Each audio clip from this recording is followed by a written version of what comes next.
Okay guys, we got ourselves another wonderful tree here right by the power lines. This is a person I know. It looks like we'll be able to come straight up, and they basically said put it on the ground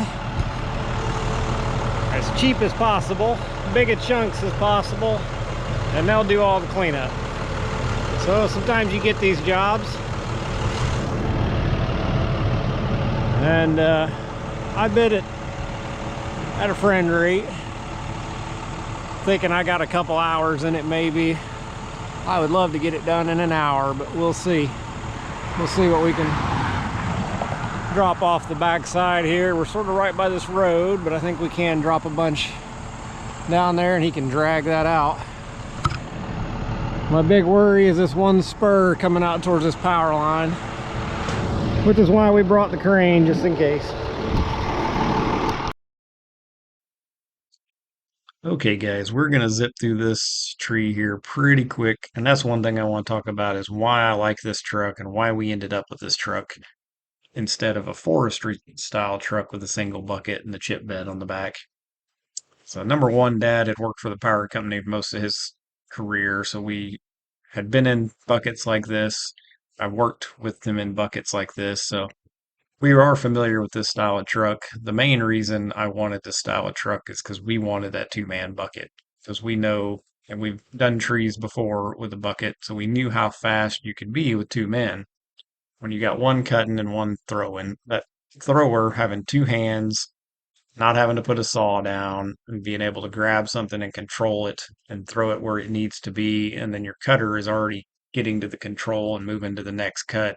You can really speed these jobs up, really cut the time way down, even to half. I think we're only up here 30 minutes, probably at most. We never go back. We run this whole portion of the tree here on one tank of fuel through our little Echo 2511 top handle saw. The other thing I like about this truck, that I see a lot of other guys buy these trucks, they want that winch on the side of the boom. I did not want the winch on the side of the boom. They're rated pretty stout at 1,500 pounds, but I don't like picking a lot of things off these style of booms. And I wanted the flexibility. They don't have as much bucket maneuverability, so this boom will go, or this bucket will go 180 degrees on either side of the boom, and that's what I really wanted. It was really valuable to us.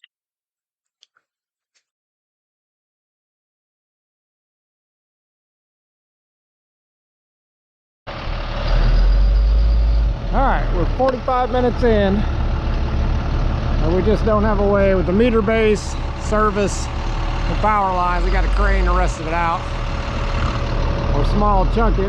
Just a lot faster to crane it.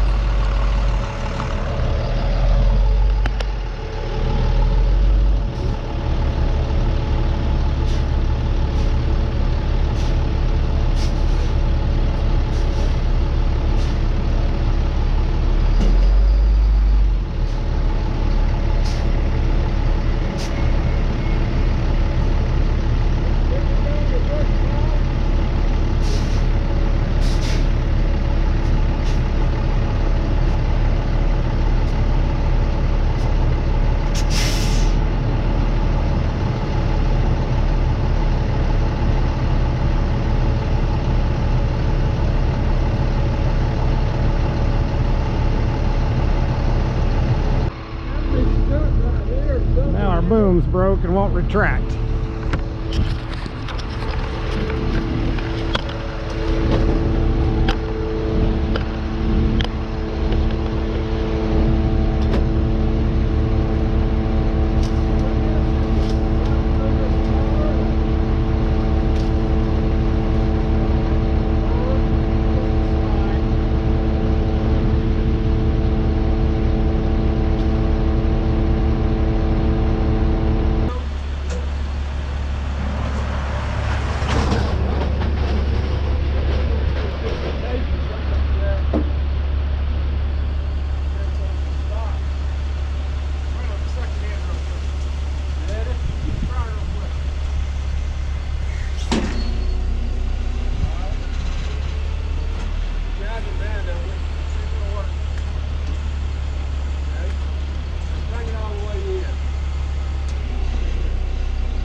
truck in action temporarily, but we cannot move that intermediate boom.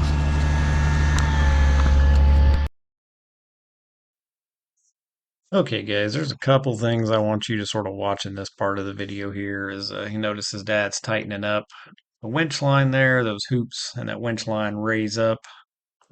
You notice Dad's sitting on the toolbox right now trying to run the controls backwards because he has a hard time turning around looking over his shoulder. He's 75, spent a lot of years looking up, and his neck's a bit stiff. So he is not a big fan of the control system on this truck being down on the ground there. A lot of these trucks will have a riding platform, but again, Dad's older. I didn't think he wanted to climb up and down because I figured he would be the one running the crane most of the time. I didn't figure he wanted to climb up and down to a seat on this boom all the time and then climb back down and unhook. So I thought the platform on the ground would be best, but you can see the way he's having to look up and around all the time. It is not the best solution for doing tree work. Probably great for if you're just working a pole off the side of the road and you work off the side most of the time, but we work over the back a good bit. So it's definitely a problem with this truck. So that'll come into play in videos later. Uh, we do run into some other issues where you'll notice we had issues with the boom there where that middle stage didn't want to retract. So we're just running the third stage in and out. That jib is going to hang on one of those hoops while we're doing that. It might be right here. I can't remember. Or no, that's where we broke the bucket. So as he was lowering it down, he was watching the load. He was watching a piece of wood and not watching that bucket. And that bucket just got close enough. It was within an inch and just barely caught the edge of that tree and twisted that bucket and broke that bucket. And then on one of the ones where he's sucking this thing back, most of the time it'll clear those hoops. But this one time it did not clear that hoop, and we ended up tearing up the back of that jib. So this job went from being a sort of a favor friend rate job, one of those no good deeds go unpunished. We ended up hurting ourselves a little bit and getting some punishment on this one.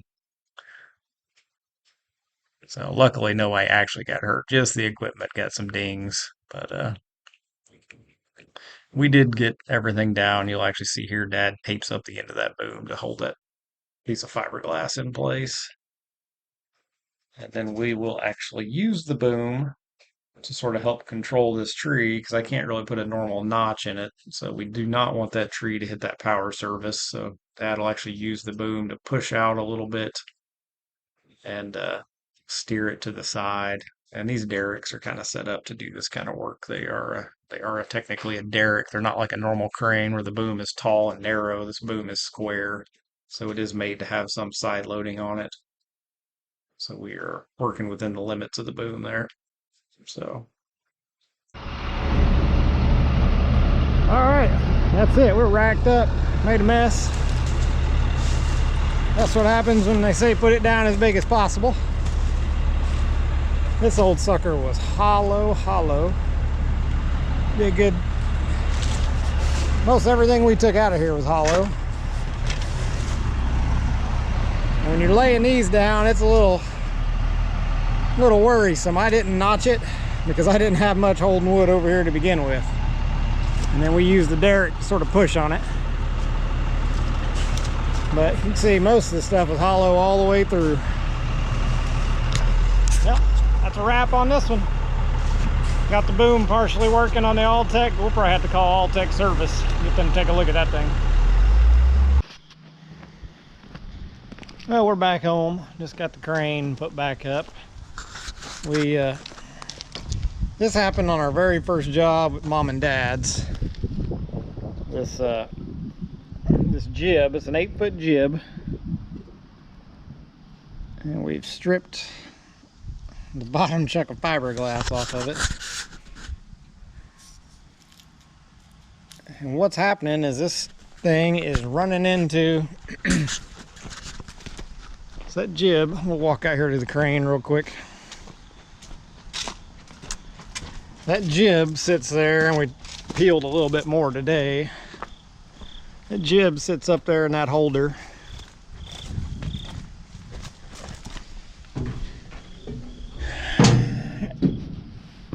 And you can angle that holder around a little bit. So that holder will angle. You could have the jib pointed down. So if your crane's up, your jib's sort of pointed more horizontal instead of in line with the boom. But stand on the boom. What happens is that third, now you guys can see. What happens is you've got two of these hoops that your winch cable runs in, and they'll raise up as the winch cable lifts up on them, and then they'll lay back down. This one doesn't like to lay back down every time, or as well. And you can see that jib has actually sort of been rubbing it before. And what happened is when you run the third stage out, this stays there, that goes out, so that jib will get away from this. And as you suck that third stage in, if this thing ain't sat all the way down, the bottom of that jib will just nip this. And what happened is we broke a chunk of the fiberglass off and got it hung on that thing. Seems like a poor design in my mind. If that jib was just a little bit higher, we wouldn't have that problem. But it is what it is. I think I'm gonna take that thing off. I don't know. Because even if there's some nubs that keep it from laying all the way down on the winch line. Even if I take those nubs and grind them a little bit and make it lay down a little further, if you're just at a boom angle where your winch line's kind of got it popped up, it's still gonna be propped up. So, I'm not sure what we're gonna do with that. We've got a pulsar acting up, or maybe two. Even the swing is slow. I don't know if it's the pulsars or the controller. Might have to call Alltech on that deal. It did rain. It did rain yesterday. It could be a moisture problem. Not going to rule that out. This was actually a simple problem. You see that switch I'm pointing to there? That is for the speed of the digger, the big auger on the side. This boom is not even equipped with an auger, but it does have some of the plumbing. I think it's got all the plumbing, some of the switches. It does not have all the switches for the auger, but it does have this speed switch. There is a note on it that it's supposed to be in low speed for the boom functions. And I guess when Dad was turned around looking over his shoulder, he must have hit it with his elbow and knocked it into high speed, and it does not function properly in high speed. So the digger switch has to be in low speed. So an accident, but again, another reason why Dad does not like this thing, 'cause he's always having to look over his shoulder and try to run the controls blindly. So simple fix. I hope if anybody else has an Alltech and runs into that problem, hopefully that helps them out. So, and then, worst of all, we had that bucket sitting on the side of that boom. And we ended up, Dad was running the boom, you'll see in the time lapse. I was in the bucket, and turn the light on in here.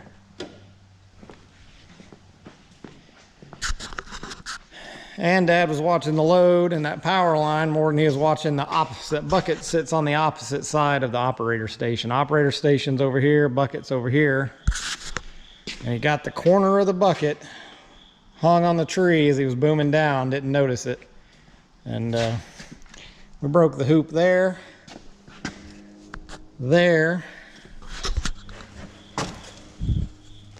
cracked the front corner, and cracked the corner over there. See, it twisted the bucket enough it broke the hoop.